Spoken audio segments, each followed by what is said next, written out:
Funding for this program is provided by Annenberg CPB to advance excellent teaching.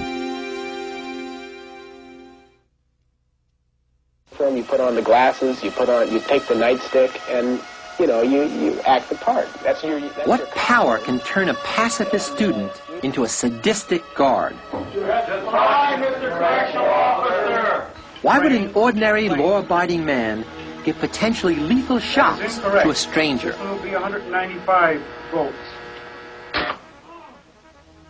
How can a person's eyesight be improved by simply changing the situation in which it's measured? The power of the situation, this time on Discovering Psychology.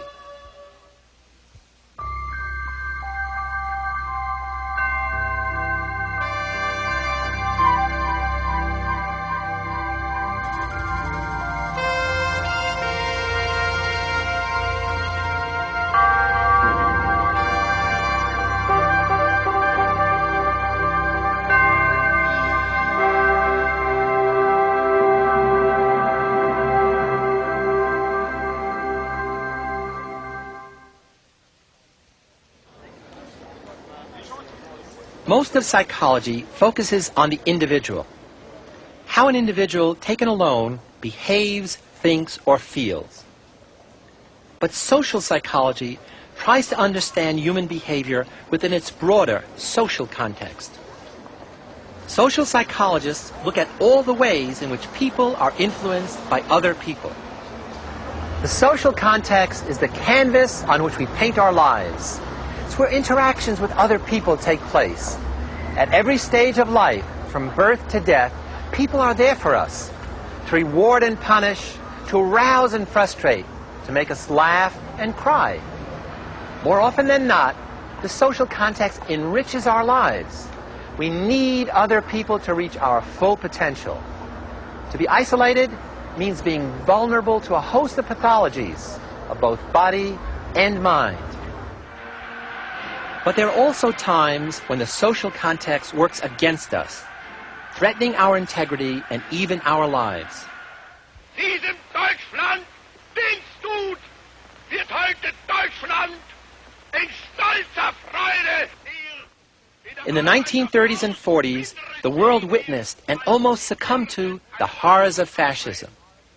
By this man's command, war spread across continents. Adolf Hitler had succeeded in creating a social-political structure powerful enough to exert total control over the German people.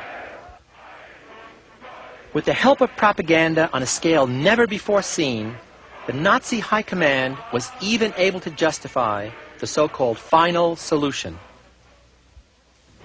Inevitably, social psychologists began to wonder how dictators could transform rational individuals into blindly obedient masses.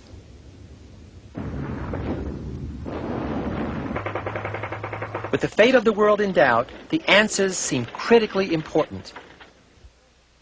And so a team of researchers in the United States began to study the ways in which leaders directly affect their followers, and how groups change the behavior of individuals.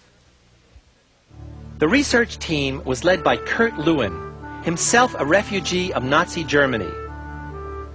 Lewin wanted to demonstrate that it was possible to translate socially significant issues, like the power of leaders, into hypotheses and test them in controlled experiments. At a time when psychology was dominated by the study of rats in the laboratory, not people in the real world, Lewin's dynamic approach was a radical departure. It was the beginning of modern social psychology. Lewin and his colleagues were fascinated by the way dictators were able to mold the behavior of individuals by putting them into uniforms, giving them a new identity as part of the group. So in 1939, they set up a unique experiment to assess the effects of different leadership styles on the way people behaved in groups. They began by organizing 3 groups of boys meeting after school. Each group had a leader who was trained by the researchers to play 3 very different styles of leadership. When the men acted as autocratic leaders, they were to make all the decisions for the group.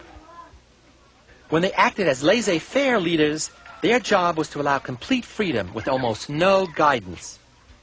And when they acted as democratic leaders, they actively encouraged and assisted the group's decision-making. At the end of each 6-week period, the leaders switched groups. In other words, each group of boys was exposed to all 3 leadership styles under 3 different men. Under the autocratic leaders, the boys worked the hardest, but typically only when the leader was watching. They were more aggressive and hostile, and they showed more submission to the leader. They behaved like miniature fascists. When the groups experienced a laissez-faire leadership style, little was accomplished. The boys did the least amount of work and work of the poorest quality. Total freedom without guidance led to chaos. But when the groups were democratically run, they showed the highest levels of motivation and originality. There was more mutual praise and more playfulness. To the research team, the results were reassuring.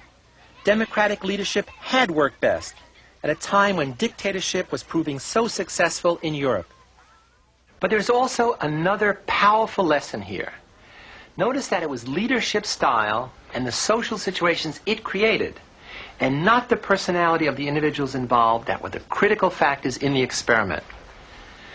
This leads us to a central theme in social psychology, that social situations significantly control individual behavior.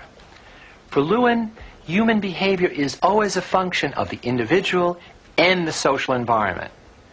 This means that the best and worst of human nature can often be brought out by manipulating some aspects of the social environment.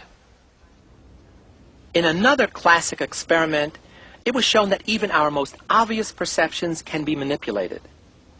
Which line on the right do you think is the same size as the line on the left? The correct answer, of course, is B. That's clear to anyone with normal vision. Or is it? Let's say you're a subject in what you think is an experiment on visual judgment, but which is really an experiment on conformity. When every other person is asked to choose the proper line, they do something strange. They pick C instead of B. Now it's your turn. What will you say? In this study conducted by Solomon Asch, everyone but the subject was part of Asch's team. In this situation, 70% of the subjects sided with the majority's wrong judgment at least once. And many of those who didn't conform still felt uncomfortable in not going along with the group. That is incorrect. The ultimate conformity. 195 votes. Total blind obedience to a leader was elicited in a controversial laboratory experiment by this researcher, Stanley Milgram, a former student of Solomon Asch. Milgram wondered whether the evil deeds of the Nazis were the result of their personal defects, or whether anyone has the capacity for evil if the situation is powerful enough. In 1961, when Hitler's henchman Adolf Eichmann was standing trial for war crimes, Milgram wanted to find out how far ordinary people would go in obeying orders. Would they, like Eichmann, execute strangers if they were told to? In Milgram's experiment, a subject was paid to participate in what he thought was a study of memory.